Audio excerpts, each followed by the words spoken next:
And we are live. Hello, everyone. This is My Two Cents, and welcome back to my channel for my weekly show. This week, we are going to be dunking on the one, the only, the Daily Wire's original host, Ben Shapiro. And to do so, I am joined by my co-host, Night Shift 10,000. Say hello. Oh, yeah. Hey, guys. What's up? All right, this should be a great one. A few disclaimers before we start. I'm just going to say, for the record, I honestly like Ben Shapiro. Not because I agree with him on everything. I certainly do not. I have some extremely harsh disagreements with Ben Shapiro. However, I will say that when it comes to if I just want to know what's going on in the world, like just the facts, ma'am, kind of approach of what the major news media headlines are covering on a daily basis, I can listen to the Ben Shapiro show and at least stomach the way he presents the news in a fair, unbiased, well, I shouldn't, a fairly logical and factual manner. Again, not to say I agree with him on all his takes, but he's at least pretty good at giving you a factual statement about what's going on in the world. So I do appreciate him for that. However, the reason I'm going to be dunking on him today is because Jeremy Boring, Matt Walsh, Ben Shapiro, Michael Knowles, and Brett Cooper, all these other Daily Wire hosts, as of the past week, have decided that it is their mission to come out and criticize red pill and red pill content creators, specifically because not enough men are getting married and they need to reverse this course because, of course, as the good traditional conservatives they are, it hurts their message greatly if the men that are allegedly listening to their message are dropping out of the marriage market. Now, I bring Night Shift 10,000 onto this stream with me specifically because Night Shift has been divorced before. And he and I have talked about that on a number of cases. I don't want to dredge up any bad memories for him, but he and I have talked about it, and I believe he can offer some very valuable insight into a lot of the things that Ben and some of these other Daily Wire hosts are going to say. So before we get started, Night Shift, do you have anything you'd like to add regarding that? No, I just want to see where this goes, and I will definitely add in my own experiences, I will add in my own content or my own commentary if I do see anything that really goes along those lines. But yeah, if they're going to be talking about stuff like that, then yes, I definitely want to give my own commentary on what he's talking about. So yeah, let's get going. Without further ado, let's do this. Well, folks, there's something called the red pill movement. It's sort of a far-right movement that focuses in on saying the unsayable. And now many of the red-pilled have taken the position that it's bad for men to get married. A fascinating debate has broken out about the value of marriage.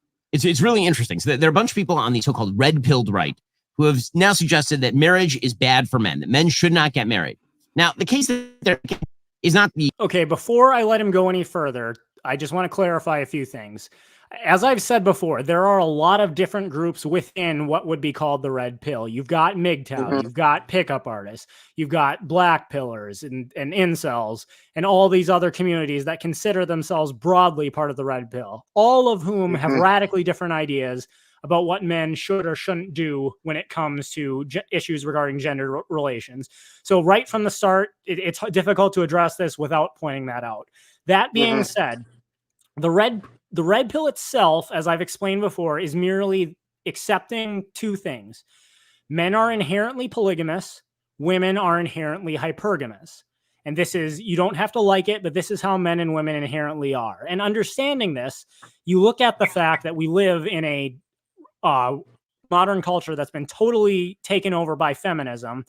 There are laws that have been put in place specifically to remove the natural consequences of a woman's hypergamy and quadruple the natural consequences of a man's polygamy, thereby creating a women-first social order that allows women to truly hold all the cards when it comes to relationships, marriage, children, anything like that.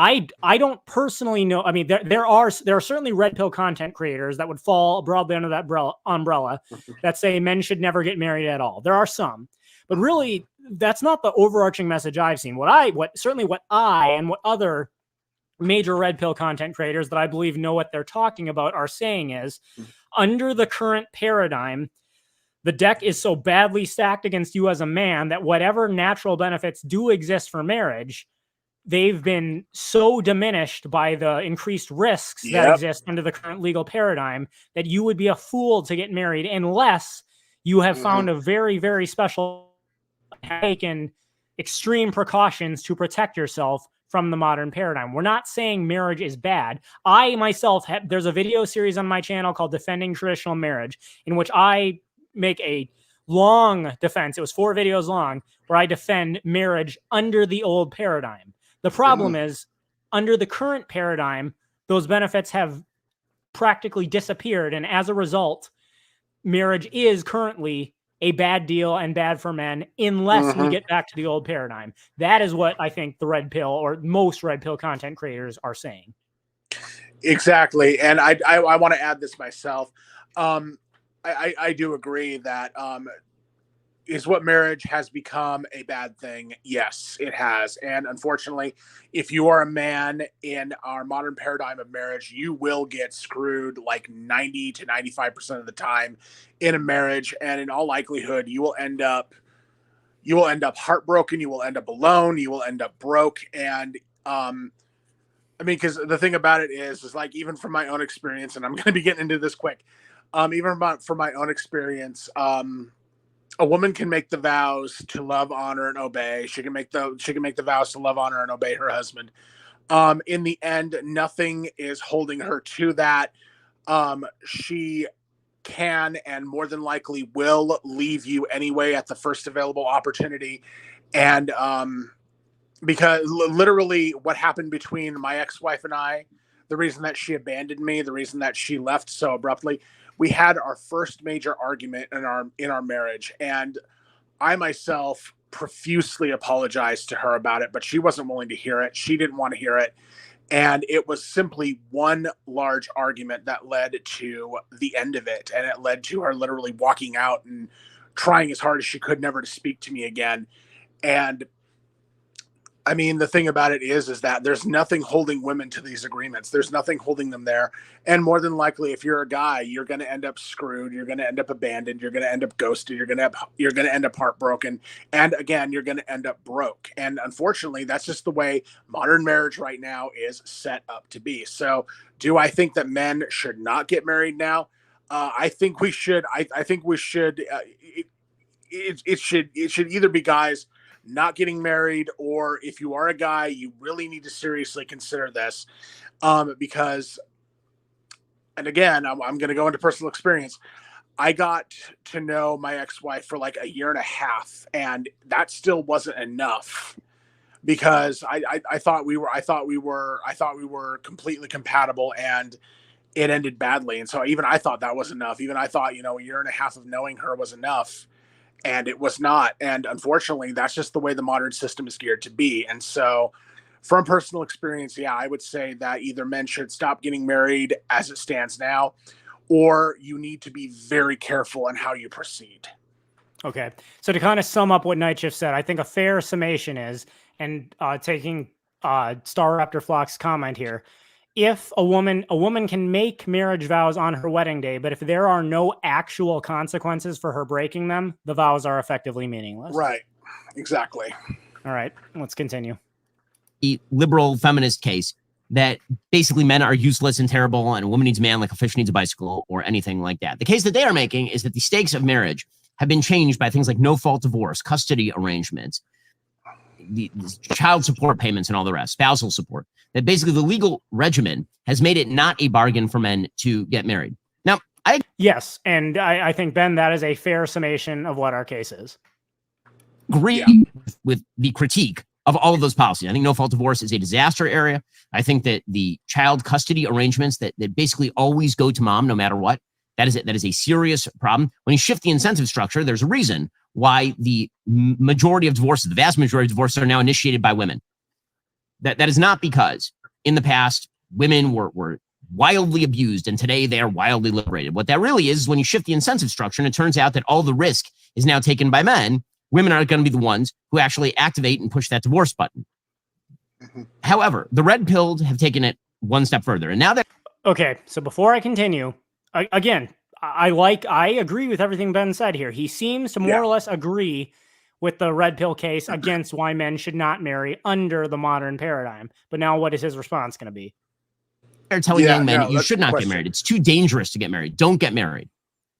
That's foolish. That's foolish. So let's... Okay, but so before he gets going, he says he accurately summarizes why men are hesitant to get married under the current paradigm. Yes, no fault divorce. A woman can leave you for any reason. And further, it's not just that she can leave you for any reason. It's that regardless of her stated reasons, there's going to be an army of other women and government officials that will rally around her, call her a hero. If she says you were abusive, it does not matter what the evidence actually is. She will be assumed to be telling the truth, and the burden of proof will now be on you to prove that you weren't abusive, not the other way around. And when you consider how the modern domestic violence industry defines abuse, I have a video on my channel called The Truth About Domestic Abuse. By all means, please watch it.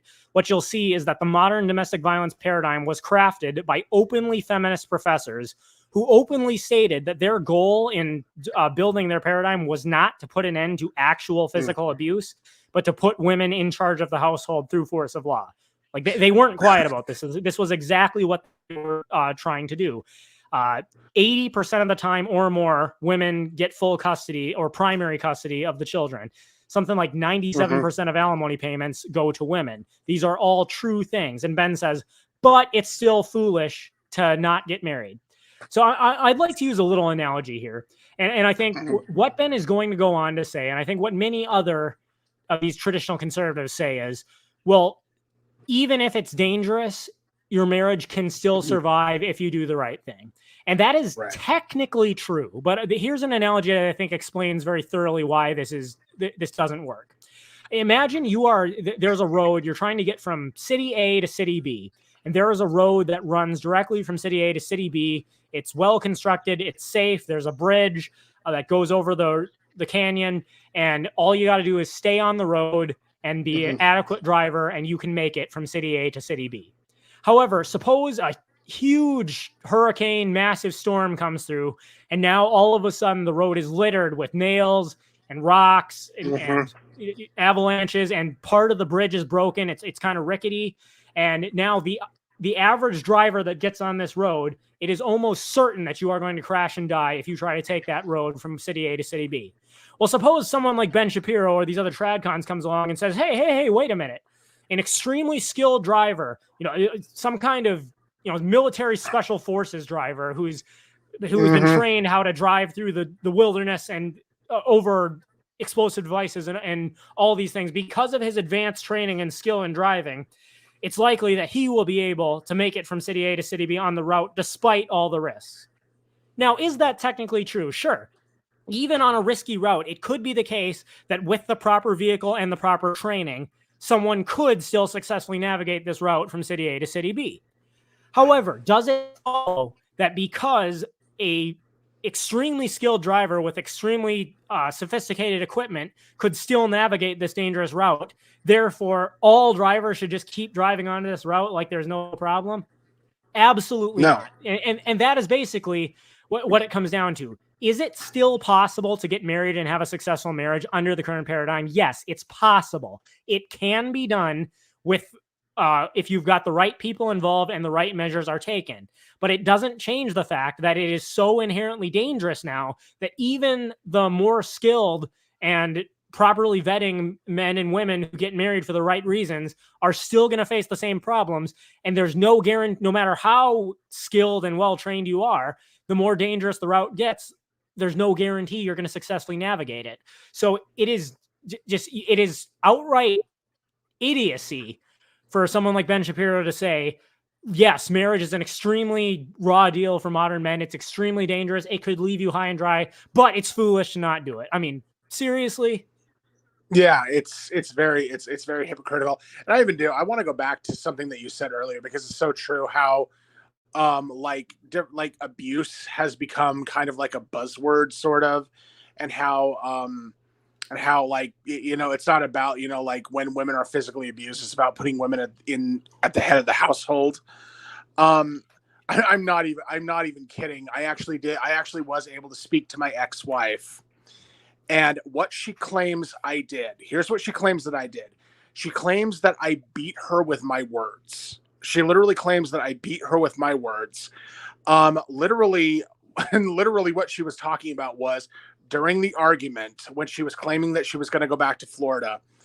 I literally got mad at her and I said, well, I guess this marriage meant more to me than it did to you. And I said that a few times, and that's what finally caused her to basically walk out the door and abandon me. But just by her actions, it kind of proved my point correctly. And if anything, if we're going to go that route, and I don't want to go this route, but if we're going to go this route, then if I beat her with my words, she beat me with her actions, because what she has done, and I'm, I don't want to go down this road. I don't want to go down this road. But what she has done, she has sown enormous mistrust in me. She has sown a lot of trauma in me, because I never thought it would end that way. I never thought that it would end in abandonment, ghosting, and cheating from her end. Even though even though in the argument, I was just calling her out. I was calling her out. I was calling her out on things that she was doing, and things that she was doing to me, things that she was doing to herself. I was just calling her out. And she claims that I was beating her with my words.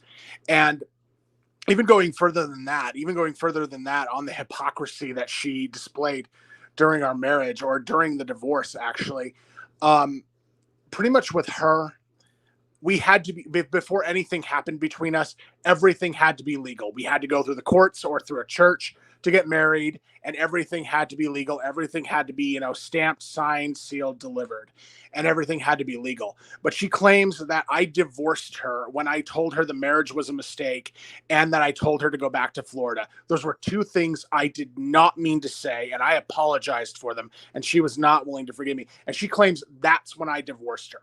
Not officially on paper when it actually did happen, but she's claiming that's when I divorced her, was when that happened. And the hypocrisy there is so enormous. And again, if she's going to go that route of saying I beat her with my words, then she beat me with her actions.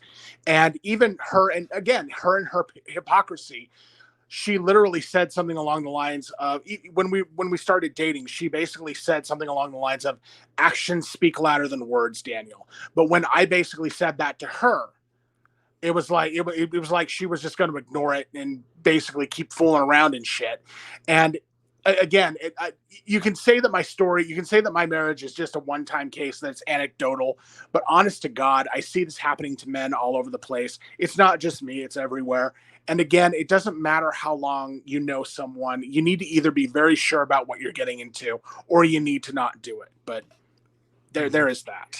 And here's one thing I'd like to make the point. I would hope you are not so proud as to say you're entirely innocent in the relationship. I am not. No, absolutely. You regret some of the things you said, correct?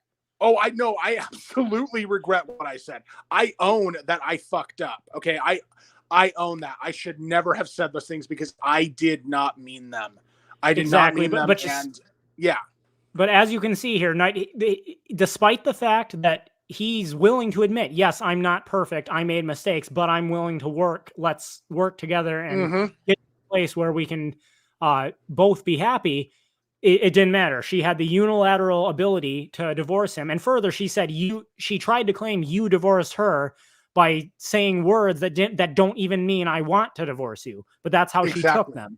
And as I pointed out in my response to Jamie Henshaw and Adam Lane Smith, a woman who divorces her husband and claims, yes, I divorced him, but it's his fault because it's what he did that made me divorce him. That is no different than a legitimately criminally abusive man who hits his wife and then claims, well, yes, I hit her, but she made me hit her because she was such a bad wife. Yeah. I mean, that is just absurd. No one makes you do anything. The decisions you make are yours. It was her choice to divorce you, and she needs to own that. But of course, the problem is, under the modern paradigm, no one will hold her to account. They will let her believe and reinforce her that, and it's not just her; it's every modern woman in this situation. Oh, absolutely, absolutely. All right, let's continue. Let's go through some of these arguments because they become very popular on the right. So let's start with Pearl Davis. So Pearl Davis is an anti-feminist who has become pretty popular these days. A lot of people label her sort of a female Andrew Tate, although without the checkered past. And here is Pearl Davis talking about marriage. Okay, before we show the clip, I just want to say, I don't want to make this about just Pearly Things. I'm going to say my opinion on just Pearly Things is this. She says many things that happen to be true. Nonetheless, despite the fact that she says many things that happen to be true, I will unashamedly say she is a grifter and a fraud. Why? Because if you look at her life, the people she's dated, how she runs her business, and what she's currently doing now, you can see she does not live her life like she really believes the things she says are true. She is not a traditional woman. If she wanted to be married to a good enough provider man, she absolutely could be. But you can see, and she's been exposed by several content creators, she is chasing the high status men, just like the other women that she's constantly criticizing. She talks about how women need to stay virgins until marriage, yet openly admit she's had multiple sexual relationships with various different men that clearly were not, the high value alphas or strong traditional men that she says men ought to be. So that's all I'm going to say on Pearl. Pearl is a fraud. Nonetheless, Pearl does happen to say many things that are true. So I'm not going to dismiss the things she said. The reasons for which I dismiss her as a content creator are not necessarily that the things she says are it's hit or miss with Pearl. So let's see what we got here. Well, first and foremost, I do want to mention something, and I do want to talk about something we were talking about before. I was even saying, because I checked this out on Pearl's channel. The only reason that Pearl does not have an OnlyFans, it's not because she's standing on principle. I believe it's because she wouldn't be making as much money as she does now, because literally one of her subscriber tiers, the highest subscriber tier that you get, actually gets you a one-on-one once a month. It's a one-on-one video call with her for like 30 minutes. But you have to, per month, you have to pay $600 in the subscriber fees for that to actually happen. And I just I can't believe anyone would do that, literally just for a 30-minute once a month call for her. But apparently there are some that are willing to do it, and I would love to see a subscriber list of that just so I can laugh at the subscribers. And number two, what I wanted to mention was, I agree with you, JC Armitage. You went through the legal process to get married. Well, there's your first problem right there. I completely agree with you, JC Armitage. Frankly, and again, here's part of the hypocrisy of it. What my ex-wife kept saying, even before we went through the legal process of getting married, even before we went through the marriage, a few months before we actually did that legally, online, we did, and it was at her request, we did something called a spiritual marriage. And it was like where we read vows to each other and we made vows to each other. And we actually did do the marriage vows to each other. And in a very anarchistic way, we were already married. And she was even saying hypocritically, I mean, we're already married. I just want it to be legal. And I had no problem with that at the time. I absolutely should have. But you are absolutely right, JC. That was a huge problem right there. And I'm just glad I got a prenup for it. But I agree with you. I agree. But continuing on. All right, continuing on. Marriage. The TradCons, Daily Wire conservatives are saying that Pearl's just a doom and gloomer who lies about stats, just focuses on the negatives, never the positives, and all the men complaining are just crybabies. And so one day he comes home and he finds out that his wife had called the police on him and told them that the first time they hooked up 10 years ago, he had quote unquote raped her. And the truth of the matter is, when a man has children, they're not his kids. A man has no way to have children and those kids be actually his. They're always hers, because the courts give the women custody 90% of the time, and rich men are really the only ones that have the money to fight it and the time. So I ask the Daily Wire, Jeremy Boeing, Matt Walsh, is this just crybabies? Are they just they're crybaby, weak men who don't man up and want to risk that? So, it's interesting because instead of demanding that the laws change and demanding women face repercussions for doing this stuff, you guys demand that men need to step up and take part in a system that discriminates against them. You say, oh, find a girl that prays, she won't do it. And I had this thought too. until I found a Muslim girl that did the same thing. I found a Christian girl that did the same thing. I found a Catholic girl. It's happening all over. Whether you want to believe it or not, it is happening. I don't care about your religion. I don't care about your church. This happens everywhere. Okay, so the argument. All right, on that point, like I said, I don't really like Pearl as an individual, but I happen to believe she is spot on there in that she's calling out the Daily Wire for saying, look, you need to man up and get married. And, you know, here's that's just a shaming tactic. And for a long time, shaming tactics have been very effective to get men to do things.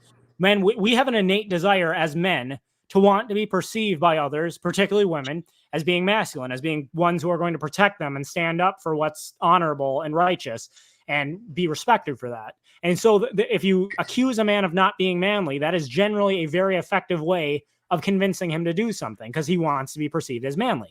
The problem is, under the modern paradigm, men have started to realize they are going to get criticized no matter what they do. It doesn't matter how hard you work, no matter what you do, no matter what religion you join or political faction or actions you take or actions you don't take, you will still be thrown under the bus and shamed anyways. So this whole shaming has just started to ring tone deaf.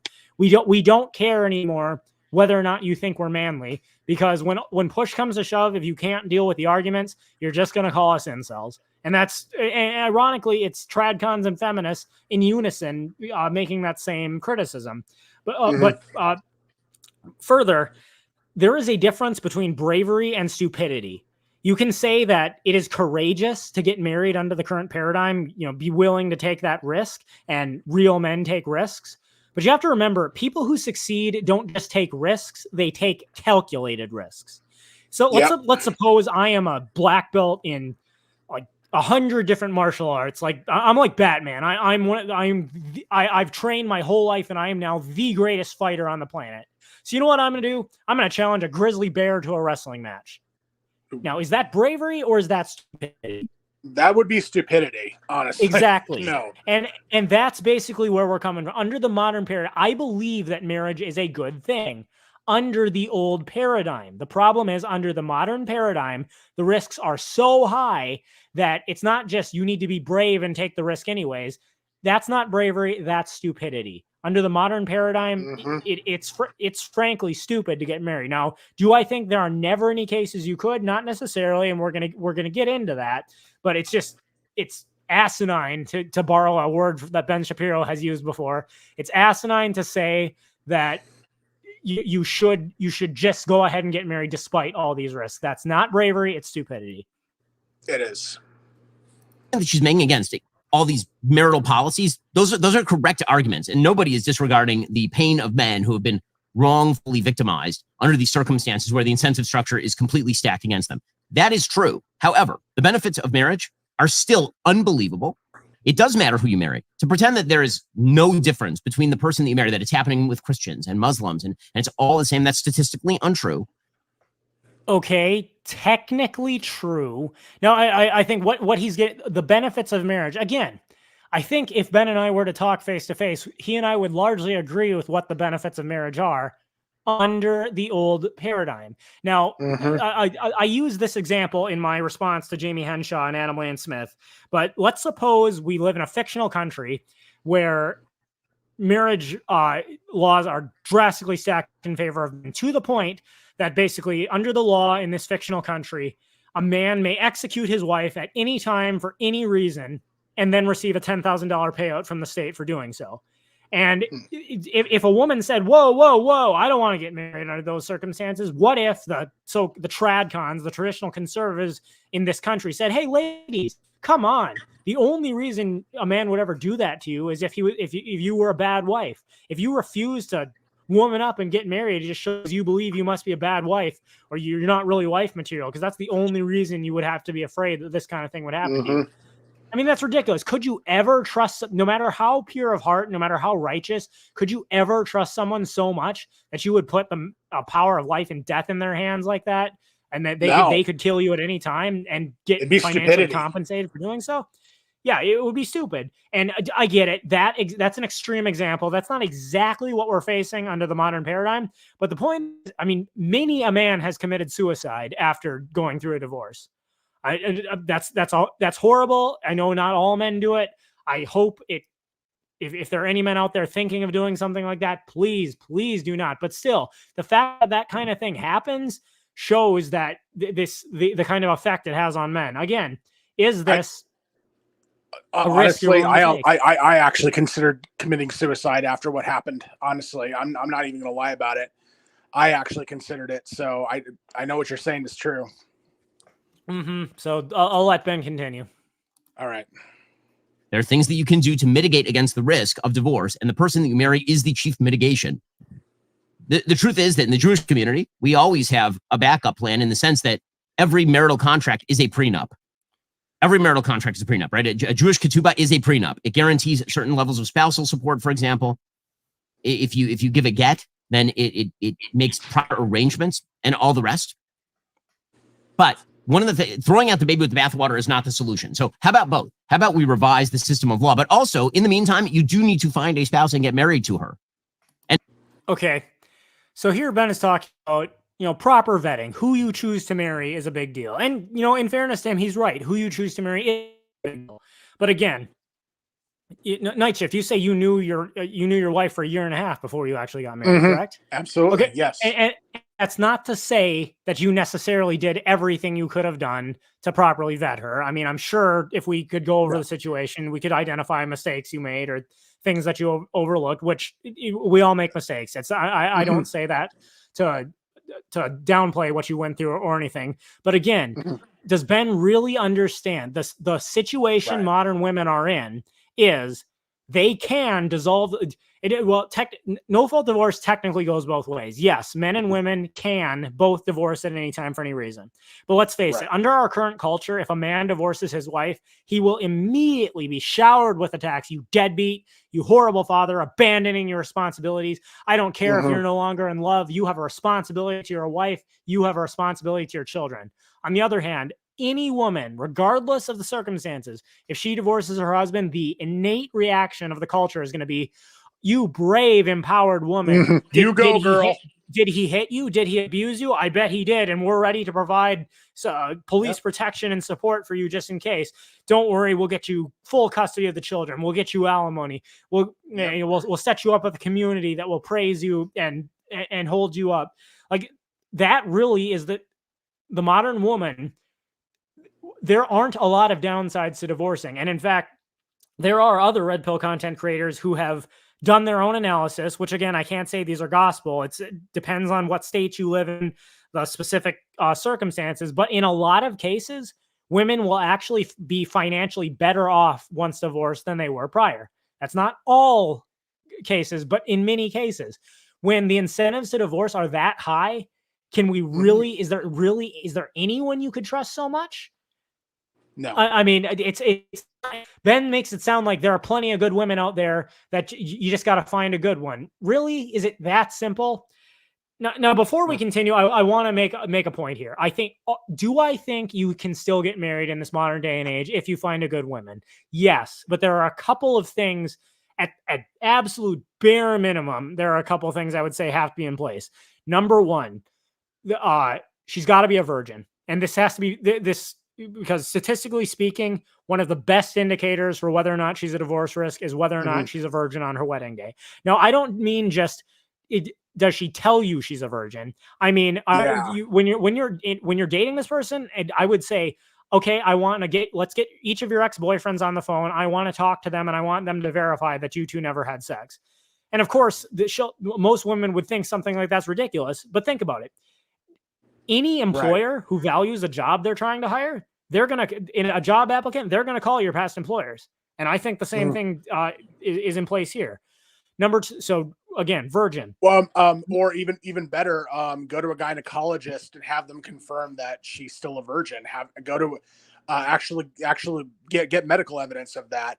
And honestly, I again, something I can confirm. My ex-wife, she literally told me she was an unkissed virgin. She lied to me, and I should have asked for medical evidence. I should have asked for a test.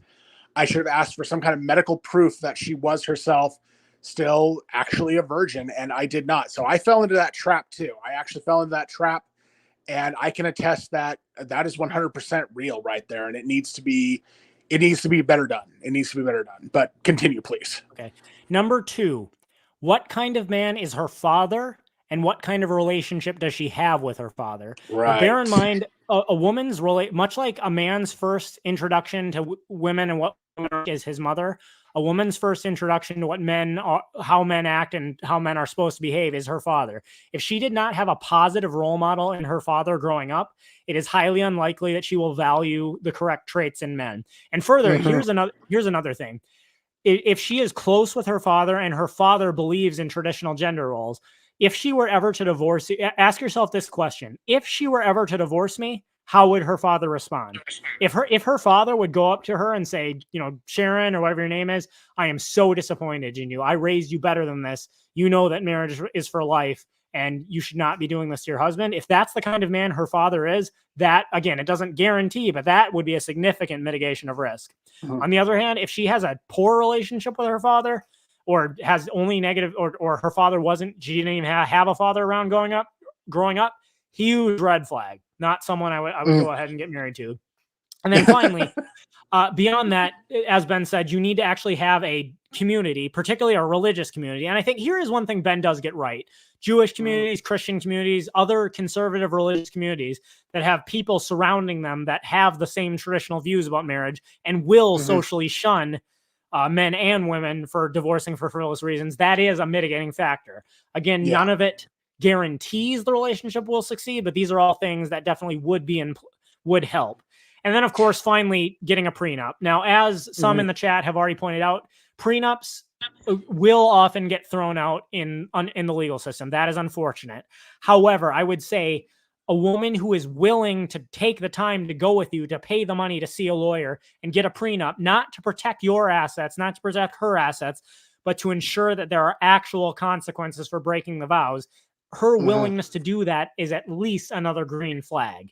Again, none of these things by themselves guarantee the marriage will work, but it does increase the chances. Now, all again, that being... No, sorry. Well, I mean, I just wanted to say again, I can attest to what you're saying is the truth. And yes, I do agree with Star Raptor Flock. If her parents are divorced, it's a red flag. My ex-wife's parents were divorced. Her mom and her mother and her father were divorced. It was a messy divorce. Her father was not a good guy, was not a good man to her. He was Monica was, well, oh God, my ex-wife, she was the third and last child that they had. So of course the firstborn, her oldest sister, was her father's favorite. But the middle daughter, her older sister, and her, they were more or less kind of like vestigial children. They were more like just vestigial daughters. And she did not have a good relationship with him. She was still in contact with him, unlike the middle daughter, her older sister. But she was still in contact with her father. But even then, he was not a great guy. He was not a great guy to their mom. He was very vindictive. He was very dismissive of her. If you would give me a little time, I actually do want to share the story, and it does kind of put things into perspective. I do want to put this out there because it does make her a little bit more sympathetic, even after everything she did.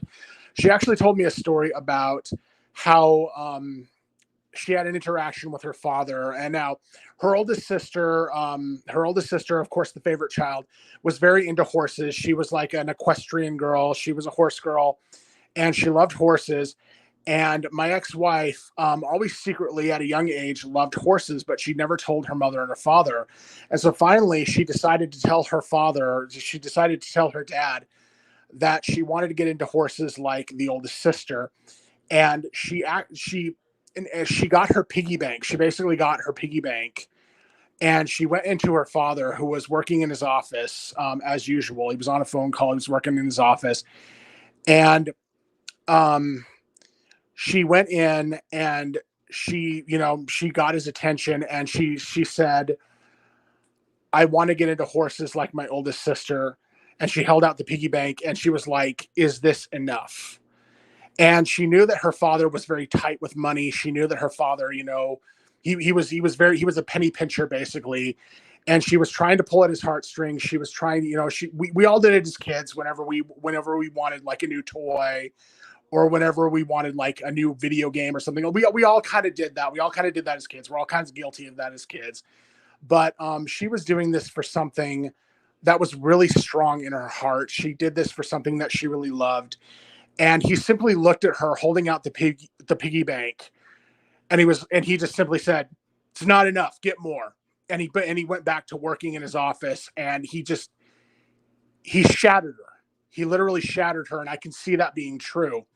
Now I will admit, and she did, she walked away just absolutely defeated. She walked away absolutely defeated. And I could see that in her. And I'll admit, I believe that story is true. I believe that what she said was true in that. And I'll admit, I am not a father. I'm not a father. But I will say this. When your little girl walks in holding her heart in her hands, wanting something truly and just truly that much, you don't just do that to her. You don't just rebuke her and just leave her heartbroken. You don't just do that. And so honestly, I mean, just from that story, and I do believe that story is genuine. I do believe that story is true. And no, she did not have a good relationship with her father. It was not good. And yes, that's a massive red flag. But in the end, I see where it comes from. I honestly see where it comes from. And it is not a good place. And if any of, this is what I would impart to everyone watching this right now. If you're a man and you're ever lucky enough to be a father of multiple children, daughters especially, do right by them.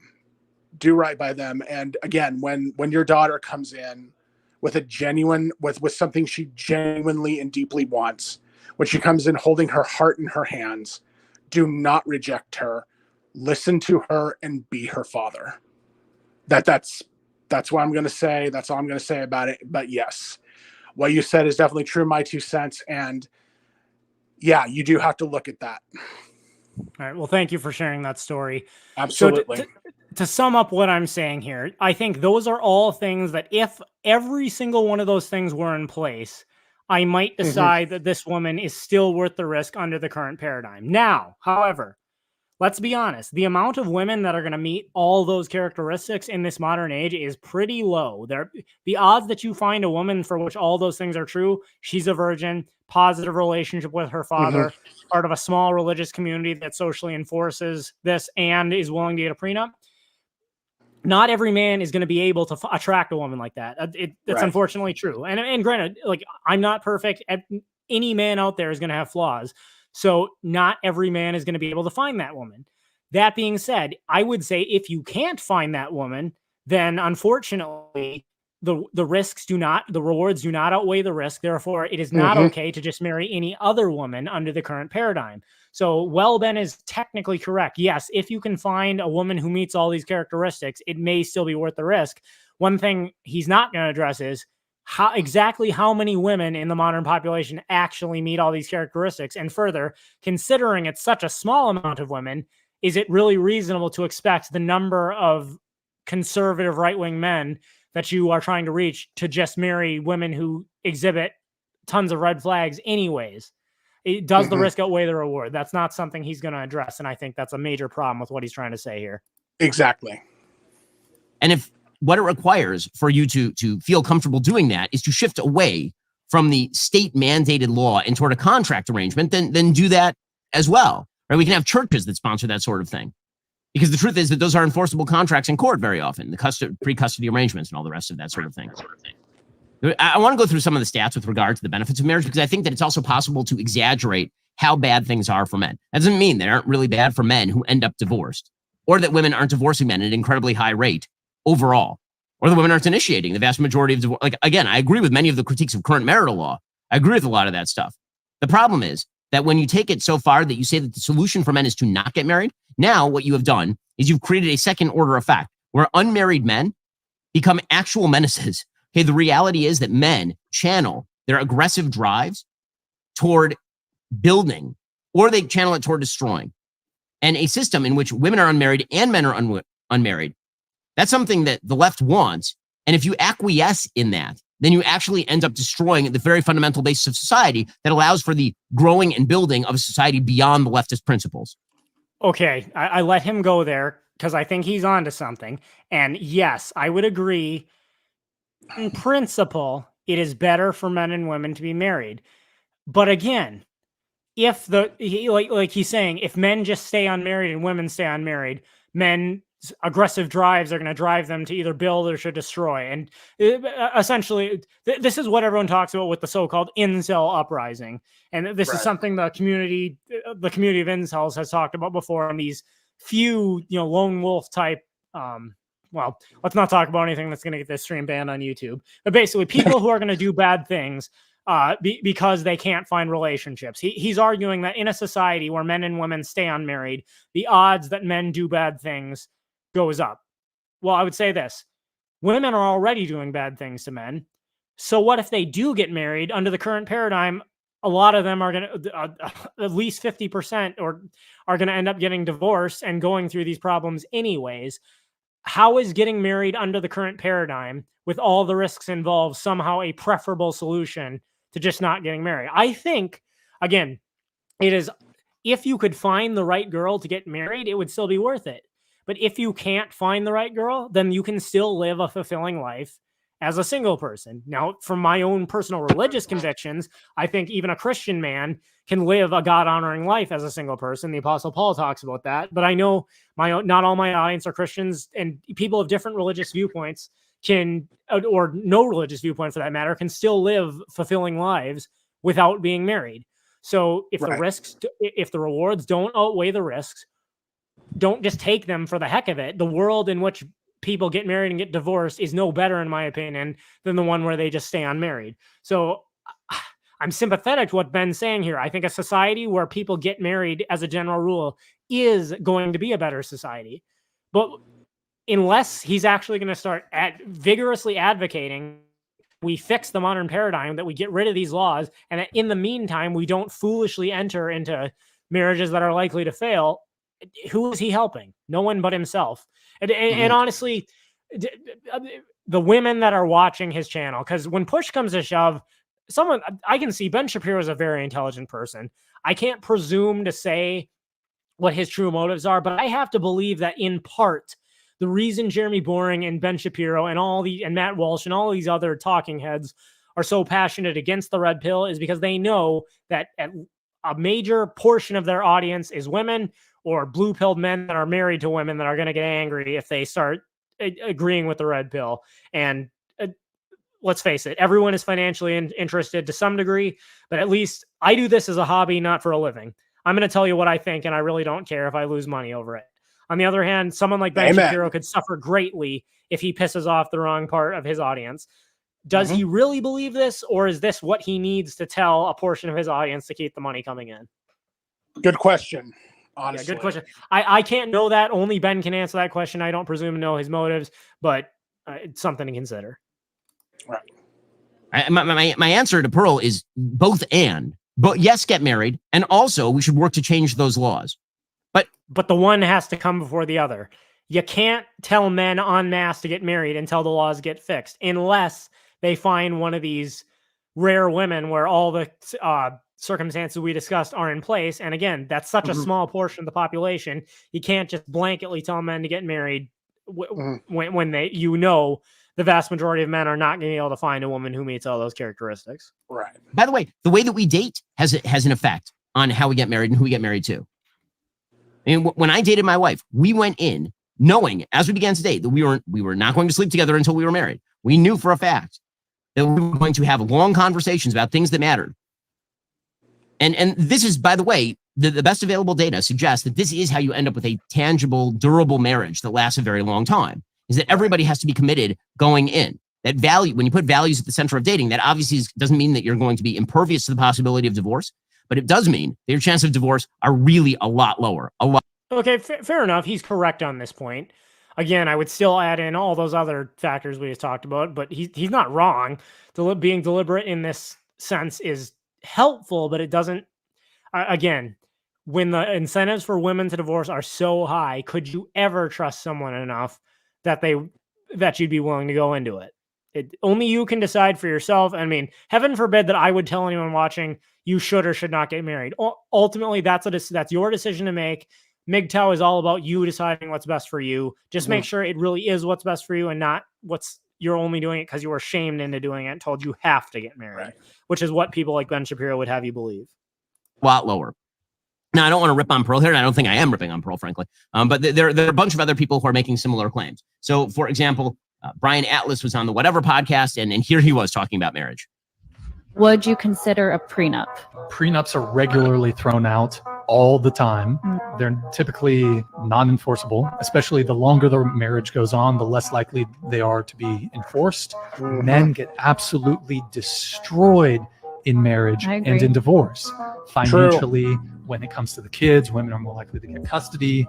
And then also, if you do get a divorce, the financial cost of just getting the attorney, getting all that involved. If it's a contested divorce, you're going to spend mid 5 figures, 6 figures on attorneys. And you got to pay for her attorney too. 50% of marriages end in divorce. 80% of divorces are initiated by women. 90% if she's college educated. 90% of child support payments go from men to women. 97% of alimony payments go from men to women. You know, you have no fault divorce. So a woman can cheat on you. She can still get half your shit. Okay. And Brian, he's right on most of those points. There is something I'd like to say here. Some have pointed out that, 50% of marriages end in divorce. That is, as of the most recent data, I think that has dropped to about 45% or 40% or something like that. And a lot of TradCons are saying, look, the divorce rate is going down, like this is some kind of victory. Here's the problem.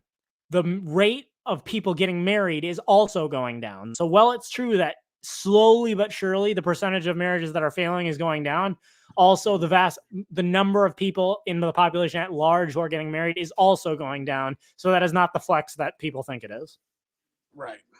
And I think Brian's absolutely right there. The point he's making, there are huge risks for men who get married.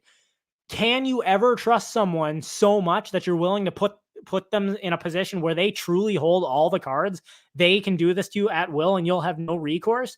Could you ever trust someone so much to do that? Again, that's only a decision you can make, but it's not irrational for men to look at this and say, hey, marriage is an objectively bad deal for men in today's modern paradigm. And unless and until that paradigm has changed, I'm better off just staying single. That's not irrational on their part. Right. Again, a lot of what he's saying is true. The stats on marriage are not completely true. I'll go through those in just 1 second. Again, the rip on the divorce law is a good rip. It is a fine rip. And the answer is not for men to avoid marriage. The answer is for men to find a good woman to get married to who is committed to values. Yes, of course, marriage is a risk. Of course it is. And that risk is disproportionately borne by men at this point. That is true also. But is the reward worth the risk? The answer, in a huge majority of circumstances where both people are committed, like say, share Christian values, for example, the risk is worth it. Okay, Ben, I would like you to answer this question. I know, Ben, I'm way too small for Ben to respond to, but if there's anybody at the Daily Wire that can answer this question, if there is someone out there that can somehow find someone at the Daily Wire that's answered this question, I want to hear them answer it. What percentage of the single female population does he believe meets these standards? Hardcore religious background, virgin, strong father figure, strong religious community, willing to get a prenup. Would Ben Shapiro care to surmise what percentage of the population he thinks actually meets this? And further, when you compare that to the amount of single men that are seeking to get married, how does it stack up? Right. Exactly. I can't answer that, but I suspect it's not good. No. So again, that's just acting like this is some kind of solution is disingenuous at best. Unless and until the paradigm has changed, it is obviously rational for men to avoid marriage. And you can't play the it's your moral duty card. You've been playing it too long. Men keep getting burned. It's tone deaf to us at this point. Right, exactly. Is the basic principle. Again, these arguments are made not just by people like this. Andrew Tate has made the same sorts of arguments. Here's Andrew Tate talking about how men don't benefit from marriage. I think it's a fantastic environment, and I think in an idealistic world, that's the way it would be. I think the reason it's not happening today is that I don't think many men actually benefit from marriages or relationships anymore. And people are always going to have to require some degree of incentive. I think that we've set up the world now in a way where men are seen as worker droids. They're expected to go work all day, come home, clean up as well, share the cleaning with the woman, no meal prepared for them, not have any authority over the household, and just be a worker droid and be sad. And I don't think that many people understand that men are intrinsically wired to desire respect amongst our peers and in our This is why CEOs work so hard, because they get respect in their company. Okay, so okay, and now on the subject of Andrew Tate, I've talked to him before. Tate is a worse grifter than Pearl. I mean, if you look at this whole cam girl business he was involved in, which whether or not he did anything illegal was just sleazy at best, and then trying to claim, he believes in traditional values, but he's charging, he wants his followers to pay him outrageous amounts of money to become parts of his exclusive, secret society and learn the secrets. Like Tate is just a sleaze. I have zero respect for him. He's serious-minded men who want to improve their lives are forking over their life savings so that he can sit on camera smoking cigars and act like a badass. I mean, exactly. I have no respect for Tate. But again, what despite the fact that I don't have respect for him as an individual, what he says there is true. Men want to be respected. We learn in today's day and age that married fathers are crapped all over all the time. Look at any modern popular film, TV show, novel series, married fathers are regularly treated like they're stupid, and that's how everyone is expected to see them. He points out, if men know they're not going to be respected for taking care of their families, why would they want to do it? The incentive structure just isn't there. Right. Again, I don't disagree with much of what he is saying, but the solution, very often with the red pill kind of movement, the diagnosis is correct and the solution is wrong. That happens. Okay, so at least he agrees about the diagnosis. But again, his solution, just get married anyways and marry the right person. Okay, tell me what percentage of the female population you think actually qualifies as the right person. If it's immensely smaller than the amount of men who want to get married, what's your solution? And here's someone I have sympathy for. Like, let's be realistic. There are very few Chad Maxes out there. Most of us are not 6'4", super muscular, making six figures, holding high status positions in society, and have unlimited options. Men like that exist, but they are exceedingly rare. Yeah. So what about the guy who's generally works hard, makes $50,000 a year at a relatively respectable white collar job? He's not the best looking guy, but he goes to the gym and at least keeps in shape, and he has traditional values. Suppose that guy wants to get married, and maybe he's in his early 30s, but the early 20s virgins just generally aren't interested in him. They're looking for guys that are closer to their age or are Chad Maximums. The only women that want to marry him are around his age, early 30s, divorcees who already have kids from other men. But they assure him, I've changed. I've cleaned up my act. I've prayed to Jesus. I'm forgiven. And I want a real relationship now. It seems to me, based on what I've seen from Ben and his ilk, they would say that this guy we've described, the average male who's working hard, just is never going to be Chad Maximum. He should go ahead and marry these women that are within his grasp because marriage is the right thing to do. BS. These women have major red flags, and even if those are the only women available to him, I would say he rationally looks at his options and says, you know what? Okay, I'm willing to accept I'm not Chad Maximum and I can't get the kind of woman I want. Therefore, I am better off just staying single. That's a rational decision on his part. Maybe if we changed marriage laws, maybe if it was more truly egalitarian in the real sense of that word, maybe it would be to his benefit to marry a woman who's, older and not quite But I'm losing my train of thought here. But my point is, if there aren't enough women that are worth the risk, then it is rational for men to not get married. You can't marry the right person. Right. Happens very, very often in this sort of movement. I want to talk to you about Daily Wire's most trusted privacy partner and premier sponsor of this show, ExpressVPN. Internet service providers know every single website you visit. Okay, we're not letting Ben shill for his advertisers here. No kidding.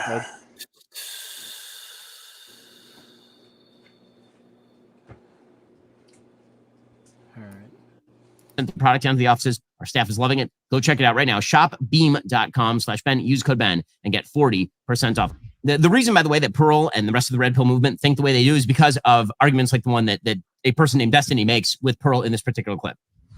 Women out earning men have a hard time respecting the men they're with. That's not true. That's not true. I read into that data and it explained why. A lot of the time, the women reported that they were expected to be in charge of the household duties and still work a job. And they had to... Oh, come on. What percent of modern women actually cook? I'm just saying this shit's automated nowadays. I mean, you have a washing machine, a dishwasher. Yeah, but so Sure, you can say, but as much as it's automated, men still don't do it. Yeah, still don't do it. They still don't do it. That's the issue. Is that one of the big problems with households for divorce? It absolutely is a reason. When you get older and you manage a household on your own, Pearl, you'll see how fucking annoying it is when you're working and then you come home and everything is fucked up and horrible and nobody's fucking cleaning anything. Yeah, that is a totally valid reason for divorce, of course.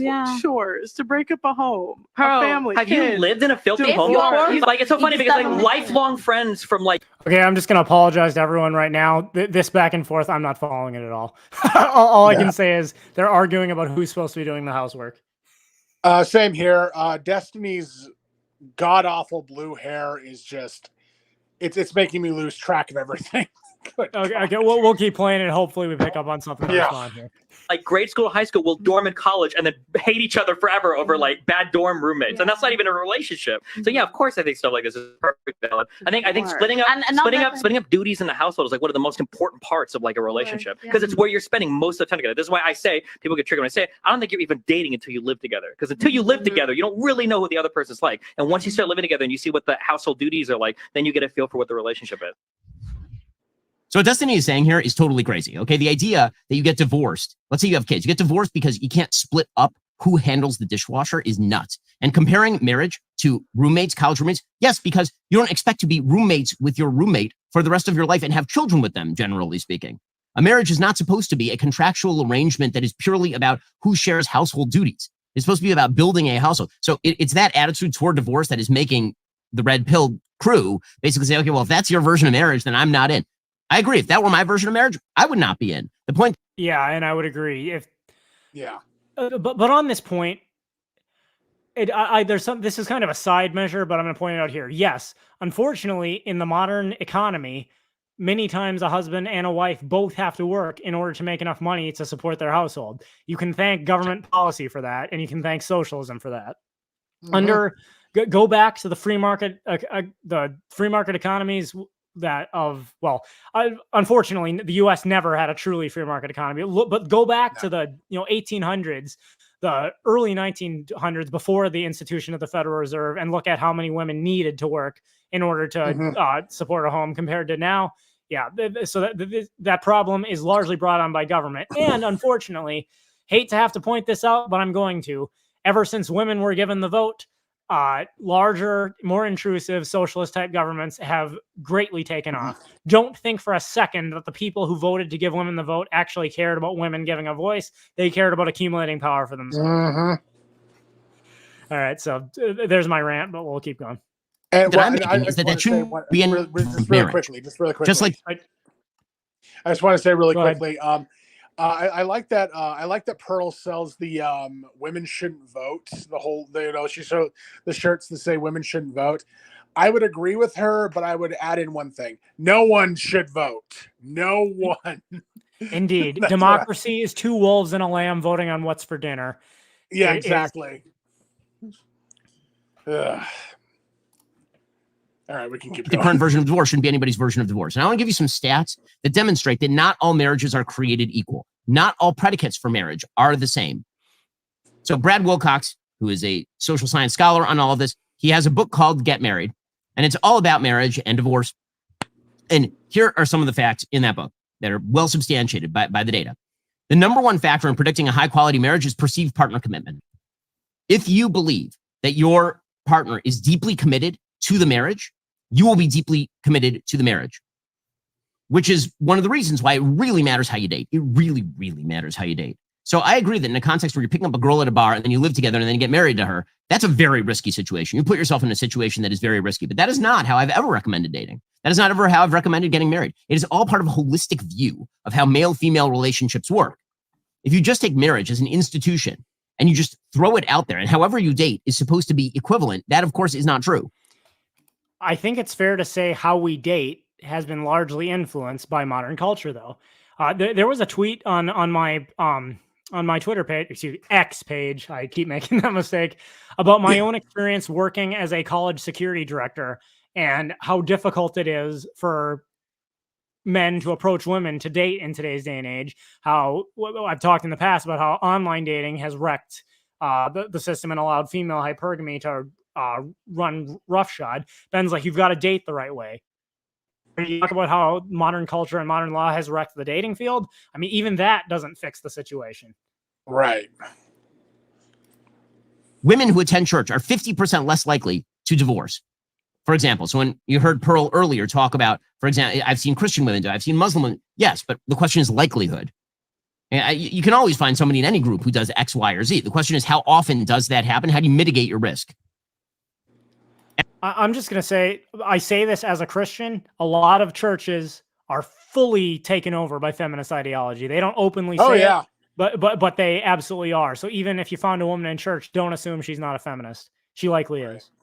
As far as the stat that 50% of marriages end in divorce, just about 40% right now of first marriages end in divorce.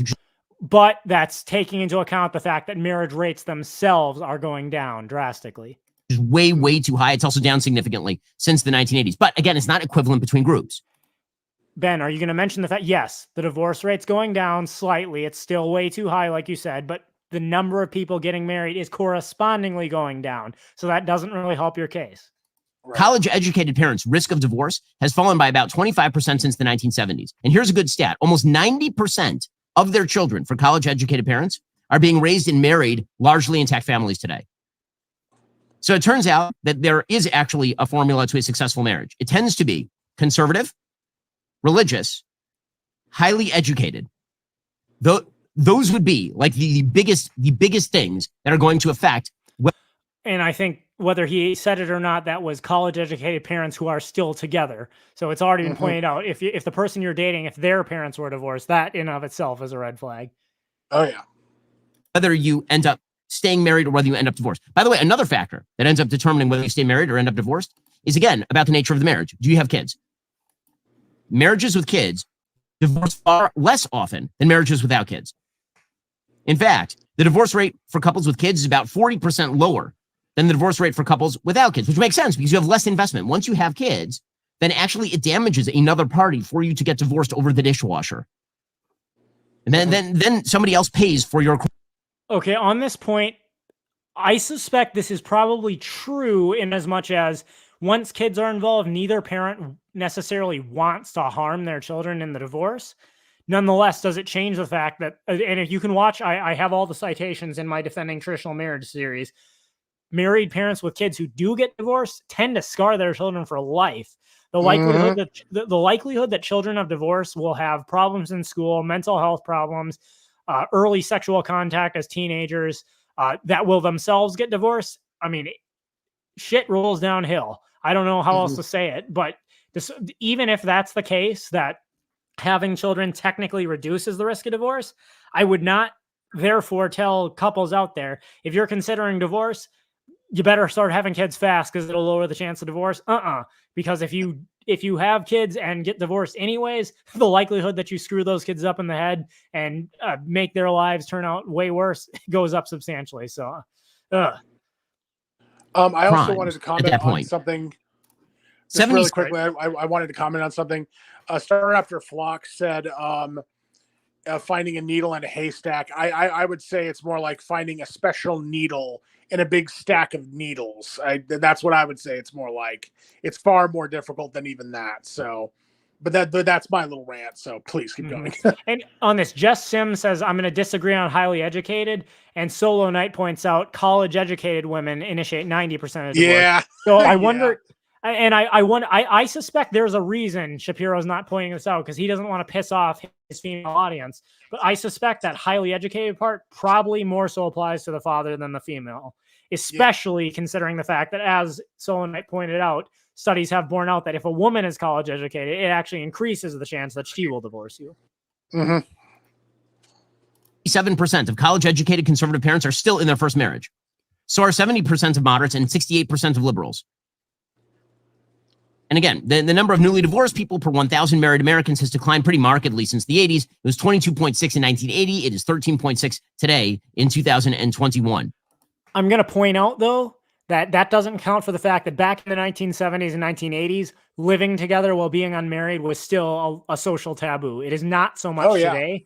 So the fact that there are fewer divorced people today than there were in the 70s and 80s, is that emblematic of the fact that more marriages are staying together? Or is it that less people are getting married and more are just choosing to date casually or live together without being married? Again, I can't answer that definitively here, but I also don't think it's outside the realm of possibilities. Right. As far as the notion that it's like damaging financially for men to get married, no, it's damaging for men to get divorced. It's not damaging for men to get married. Married men in their 30s earn about $95,000.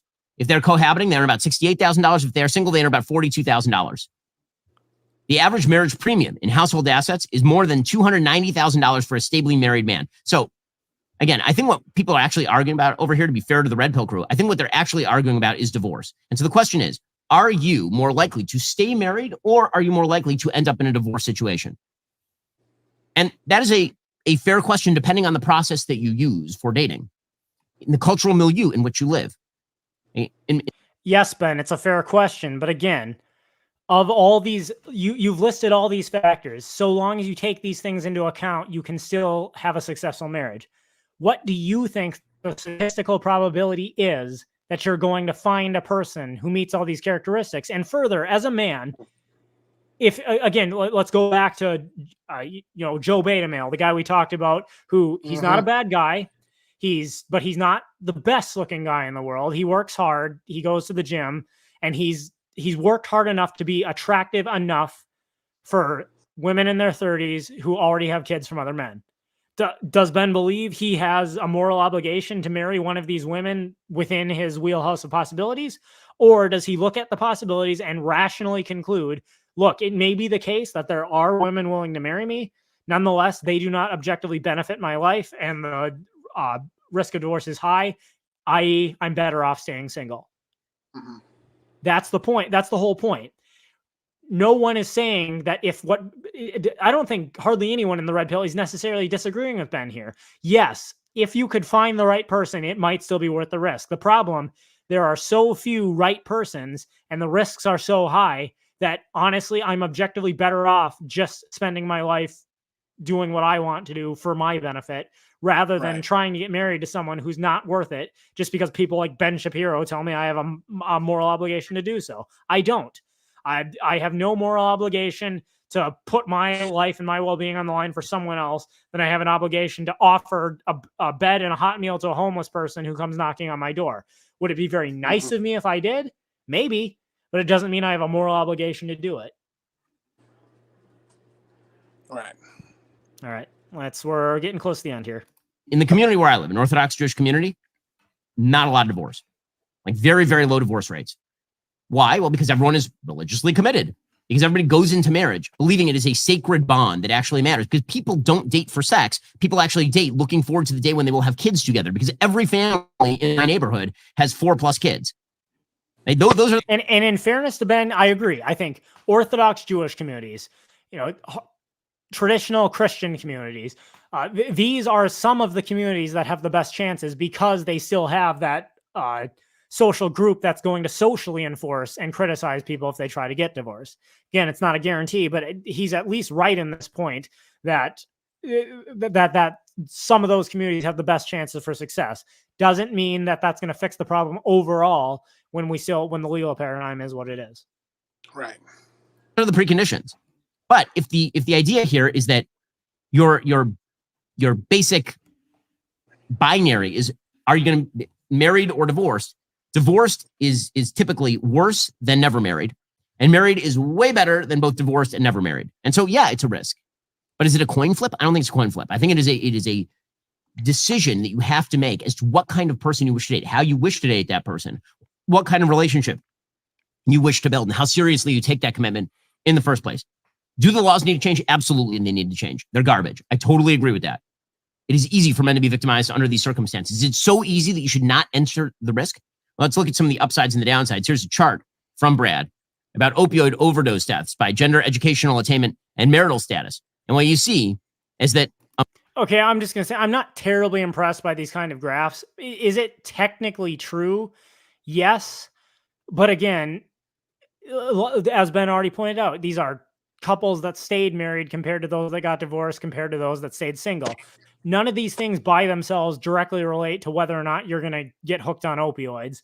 It's, I mean, is it the case that people who stay in stable marriages are probably the kind of people who are less likely to get addicted to opioids, and those that do are more likely to overcome it? Sure.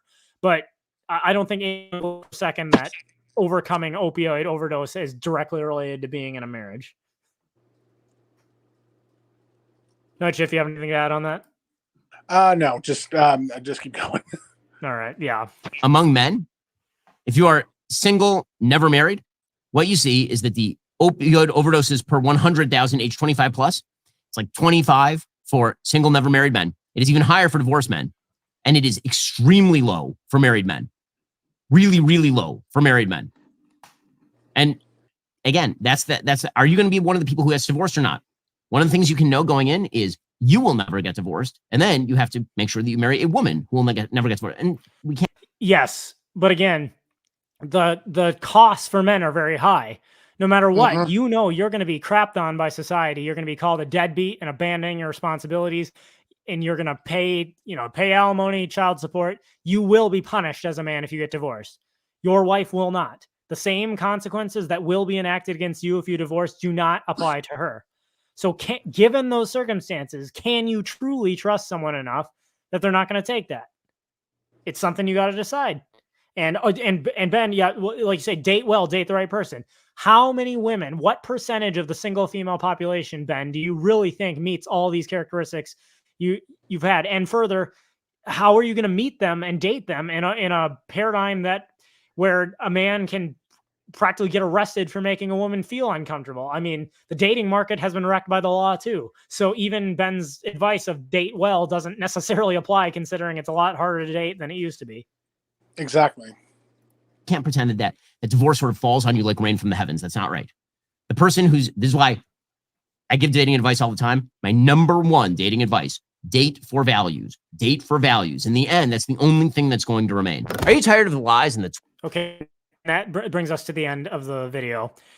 Okay. So on that note, my question to Ben Shapiro. Okay, let's suppose I grant everything you said. At least, in fairness to Ben, at least he is willing to admit that, yes, these laws are crappy and they need to be changed. Okay, good on him for that. Ben, honestly, what percentage of the single female population in America do you think meets these characteristics? How many of these women do you believe still exist, are still virgins, living in small religious communities with involved families and involved communities? How many of them are out there? How many of them are going to be willing to sign a prenup? How many men, and of all the options of men they have, given, these women are pretty rare, so the traditional men who want to get married are probably breaking down the doors to find these girls. Are those women still going to have successful marriages? Probably, and that's great. Is that enough to fix the culture as a whole?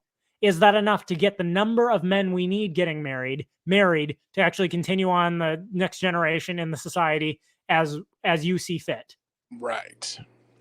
I want him to answer that question, but he doesn't. And more than likely he won't. And to the men out there, it is absolutely you have no moral obligation to marry anyone. Now, am I saying you shouldn't get married? No, only you can decide what's best for you. I would say if you vet women and determine that of the women that you are able to get in a relationship with, the risks are much higher than any potential rewards, then yes, you are objectively better off staying single and living your life for you. Don't let anyone tell you otherwise. You have no moral obligation to actively harm your own life so that someone else can have what they want. That is ridiculous. Exactly. And as JC Armitage just put it here, getting married for the sake of it and as for a moral obligation is just as much of a toxic mentality as the feminist and red pill MGTOW views on marriage. Well, I would disagree with you necessarily. Well, it depends on who you're talking about. I would disagree. I would say some of the PUA's views on marriage are toxic, but he's absolutely right in that ironically enough, these traditional conservatives who claim they're all against feminism, they still are strangely gynocentric. They refuse, they put all their messages out, making sure they're put out in a way that isn't going to offend female viewers. They too believe that men just need to be more they do believe men need to be more masculine, and that's great, but they also then say all the horrible things in society currently being caused by women are actually the fault of men. They refuse to hold women accountable for the bad decisions they make. It's highly doubtful we're ever going to get an answer from Ben Shapiro. Ain't going to watch me. I'm way too small for him to do this. But you know what? If you have any kind of a platform, tweet this out to him and ask him this question. Ben, what percentage of the population do you think is going to meet of the female population is going to meet this hardcore vetting that you're talking about? How many men that are currently single seeking a relationship can hope to find a woman who's going to meet all these characteristics? And if it's not enough for, 60% of the male population to get married, then what is your solution? Should they just marry someone who's not worth it? Think about it. Exactly. All right. Well, Night Shift, thank you for being on. Thank you for sharing your own experience. Obviously, I wish you the best, and I'm sure our viewers do too. You have anything to say in closing? Not really. I say that I do agree with what a lot of what's being said here, and I really love that a lot of people came to watch this, and I agree. It's like, if marriage right now, it's almost not worth it, but we do need to get back to some of the more traditional values that were in marriage, and who knows, it might get better. It might get better if we do that. All right. Well, thank you everybody for tuning in. One quick shout out. Again, I said I do this for fun, not for a living. But at the same time, I'll just say my channel is not monetized anymore. That is unfortunate. So if anyone feels so compelled, you owe me nothing, but I do have the PayPal link there. If you would like to give me a tip, I'd appreciate it. But again, you owe me nothing, and I'm glad you tuned in anyways. So thank you for watching. And as always, that is my 2 cents. Take it for what it's worth.